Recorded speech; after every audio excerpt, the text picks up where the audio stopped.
السلام علیکم اسٹوڈنٹس، میں امید کرتا ہوں کہ آپ سب خیریت سے ہوں گے۔ تو سب سے پہلے حدیث مبارکہ حضور پاک صلی اللہ علیہ وآلہ وسلم نے ارشاد فرمایا کہ بے جان جانوروں کے بارے میں اللہ سے ڈرو۔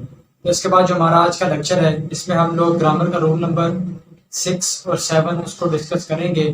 تو آئیں بغیر وقت ضائع کیے دیکھتے ہیں کہ رول نمبر 6 اور 7 ہمیں کیا کہتے ہیں۔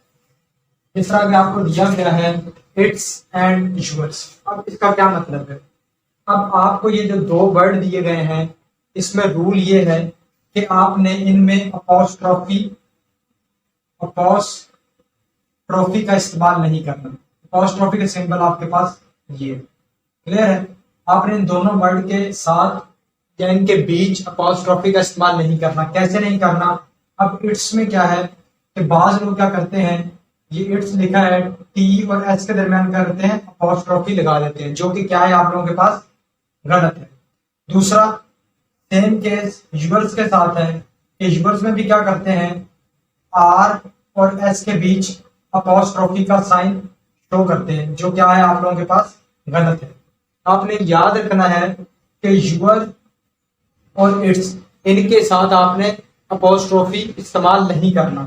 یہ جس طرح دیے گئے ہیں ان کو ایز اٹ از ایسے ہی لکھنا ہے، کلیئر ہے۔ اب نیچے آپ کو مثال دی گئی ہے، وہ کہتا ہے this book is mine not yours. اب یہ فقرہ آپ لوگوں کے پاس کیا ہے، غلط ہے۔ یہ فقرہ باقی سارا کا سارا ٹھیک ہے، لیکن مسئلہ کہاں پہ آتا ہے، یہ آخری یورس کے اندر۔ اب یہی فقرہ اس کو آپ ایز اٹ از ایسے نیچے اتاریں اور یورس کو کیا کریں، آپ لوگ اپوسٹروفی ہٹا کے لکھ دیں، تو یہ آپ لوگوں کے پاس کیا ہوگا، یہ اس کی کریکٹ فارم ہوگی۔ اب نیچے جو آپ کو دیا ہے وہ کہتا ہے this book is not mine and it's cost is not known to me. اب یہ فقرہ بھی آپ لوگوں کے پاس کیا ہے، غلط ہے۔ مسئلہ کہاں پہ ہے، یہ اٹس کے اندر، اور اٹس کے اندر بھی مسئلہ کیا ہے کہ یہاں پہ اپوسٹروفی کا استعمال کیا جا رہا ہے، جو کہ غلط ہے، اس کا استعمال نہیں ہونا چاہیے۔ آپ پورے فقرے کو ایز اٹ از لکھیں گے اور اٹس کا اپوسٹروفی ہٹا کے اس کو اپوسٹروفی کے بغیر لکھیں گے، تو آپ کے پاس کیا ہوگا، یہ فقرہ بالکل درست ہوگا، یہ آپ کے پاس کیا ہوگا، ٹھیک ہوگا۔ یہ تھا آپ لوگوں کے پاس رول نمبر 5، کلیئر ہے۔ اب جو رول نمبر 7 ہے، سوری یہ 6 تھا، رول نمبر 7 ہے، اس میں کہتا ہے اینٹیز آف، خالی جگہ کو فل کرتے ہیں، same kind can be compared only not vice versa. وہ کہتا ہے جو آپ لوگوں کے پاس اینٹیز ہوں گی سیم کائنڈ کی، وہ کیا ہوگی، ان کو ہم لوگ ان کا موازنہ کر سکتے ہیں، اور اگر وہ سیم کائنڈ کی نہیں ہے تو ان کا موازنہ ہم لوگ نہیں کر سکتے۔ فار ایگزامپل موسم کا موازنہ موسم سے ہو، میٹھے کا موازنہ ایک طرح کے میٹھے کا موازنہ دوسری طرح کے میٹھے سے ہوگا، کلیئر ہے۔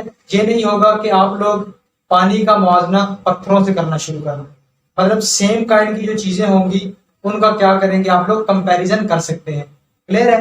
اب اینٹیز یا اینٹی آپ کے پاس کیا ہوتی ہے، اینٹی آپ کے پاس کوئی بھی ایسی چیز جو آپ کے پاس کیا ہو، فزیکل اپیرنس رکھتی ہو اور اس کی ایک علیحدہ شناخت ہو، وہ آپ کے پاس کیا کہلاتی ہے، اینٹی کہلاتی ہے۔ اب نیچے آپ کو مثال دی گئی ہے، وہ کہتا ہے کلائمیٹ آف ملتان، ٹھیک ہے۔ یعنی کہ آپ نے کیا کیا، ملتان کے کلائمیٹ کو لاہور کے کلائمیٹ سے ہی آپ نے کیا کیا، اس کا موازنہ کیا۔ یہ نہیں کیا کہ ملتان کا کلائمیٹ آپ نے کیا کہہ دیا، ملتان کا کلائمیٹ لاہور کی حلوہ پوری سے بہت بہتر ہے۔ اگر آپ لوگ ایسا موازنہ کریں گے تو وہ آپ کے پاس غلط ہوگا۔ کیا کرنا ہے، ہمیشہ آپ نے یاد رکھنا ہے کہ ایک طرح کی چیز دوسری طرح کی سیم چیز سے کیا کرے گی، کمپیریزن کھائے گی یا کمپیئر کرے گی۔